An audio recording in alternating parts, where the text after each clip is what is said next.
The battle for Vareth IX. The world of Vareth IX was dying under a violent storm. Lightning slashed across black clouds, and alien machines clashed with plasma weapons that split the air with fire. Amid that chaos, one human stood his ground. Captain Elias Vaughn, Earth's envoy to the Auralen Empire. He wasn't supposed to fight. He'd been sent as a peacekeeper. But peace had died when the Tarkathi Dominion invaded, towering, insectoid creatures that hungered for the Auralen's crystal energy cores.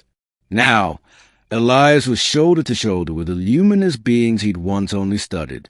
And at the front, wielding a blade of living light, was Princess Kylira, daughter of Queen Seraphine of Auralen Prime. Elias had tried to keep her from the battlefield. "Your Highness," he said over the comms, "your people need a leader, not a martyr." Kylira's voice was fierce, echoing with static. "And they need courage, Captain. Courage is earned, not inherited." The Tarkathi broke through the outer defense line, and the ground erupted as a war beast charged toward them, an armored creature taller than a tank. Kylira raised her sword, but the beast was too fast. Elias didn't think. He ran. He slammed into her, pushing her out of the way as the beast's claws tore through the ground. His plasma blade flared once, driving deep into its chest. The explosion lit the battlefield like a dying sun. When the dust cleared, Kylira was alive. Elias lay beside her, armor smoking, eyes half open. She dropped to her knees. "Elias, no, stay with me." He smiled faintly. "Guess. I finally saved a princess." Then his breathing stopped. The Queen's fury. News of his sacrifice traveled faster than light. On Auralen Prime, the capital world of crystal spires and oceans of light, Queen Seraphine stood before her council in silence. The reports were clear. The human who had come to make peace had died protecting her daughter. Kylira's voice trembled. "He gave his life for me. For us." Seraphine's expression hardened. "And we will not let that sacrifice fade." Her ministers bowed nervously. "Your Majesty, the human body cannot endure Auralen healing. He is beyond help."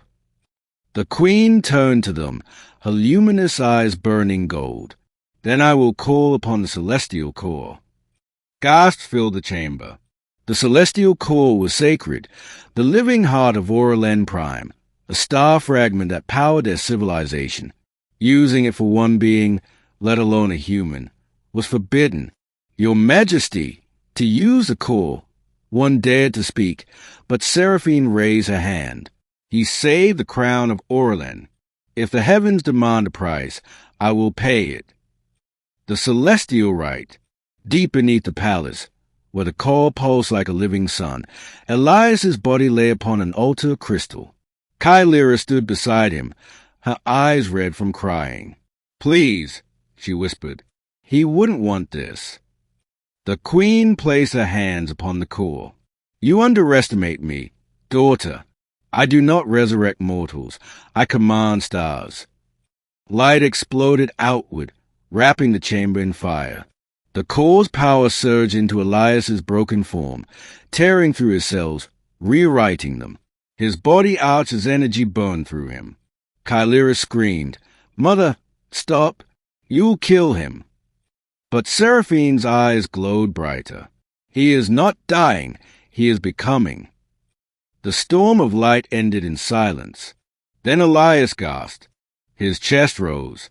His eyes snapped open, glowing faintly with golden fire. Kylira stumbled forward. "Elias, you're alive." He blinked at her, dazed. "I was having a dream about coffee.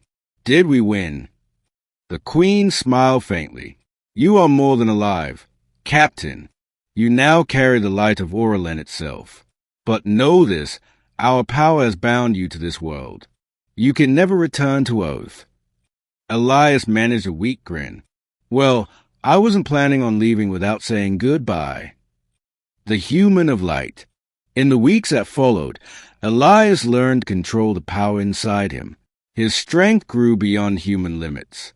He could feel the hum of energy beneath his skin, hear the whisper of the stars. The Auralen gods called him the human of light. Kylera called him something else, friend. But soon, the Queen's advisors brought grim news. The celestial core had begun to destabilize. The core's rhythm falters. Majesty, one said. Its pulse mirrors the human's. The bond you created has become parasitic. Kylera's blood ran cold. You mean the core and Elias are connected? Yes, the advisor said. If one fails, so does the other. Queen Seraphine closed her eyes. There is a way to restore balance, she said quietly, but it will require returning the energy to the core. Kylera's voice broke. That means taking it from him. Seraphine's silence was answer enough. The final choice. Elias heard the truth before anyone told him. He felt it, the core's energy inside him trembling, like a storm losing control. When he found Kylera on the palace balcony, she was already crying. You knew, she said. You knew what it would cost. He looked out over the glowing city below. I felt it. Every time I used this power, I felt the core pulling back. You can't just give it up, she cried. Not after what you went through. Elias smiled sadly. You once said courage is earned. Maybe this is how I earn mine. Kylera's voice broke. You saved me once. Isn't that enough? Not if it means your world burns, he said gently. Tell your mother I'm ready. The Starborn, in the heart of the palace, the queen and her daughter stood beside Elias one last time. The core flayed, trembling on the edge of collapse.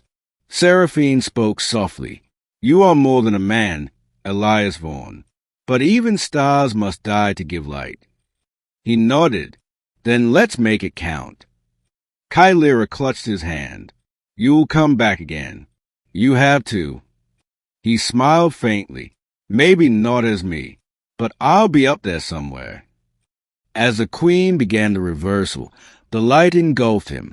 His body dissolved into brilliance, merging with the core, stabilizing it. Across the planet, the skies turned gold as balance returned. When the glow faded, Elias was gone. Kylera fell to her knees, sobbing, "He's gone." But the queen placed a hand on her shoulder. No, my child, look. Through the glass dome of the palace, a new star burned in the heavens, blue, steady, and impossibly bright. Epilogue, the human star. Years later, travelers at Auralen Prime would look up at the night sky and see that same star gleaming above the capital.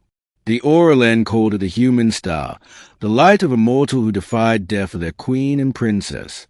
Each year, on the anniversary of Vareth IX, Queen Seraphine stood beneath it and whispered, "He fell defending my daughter, and now the stars defend him." Kylera would close her eyes and add softly, "Elias Vaughn, the man who taught the heavens how to love." And the human star, as if hearing her, would flicker once, like a heartbeat,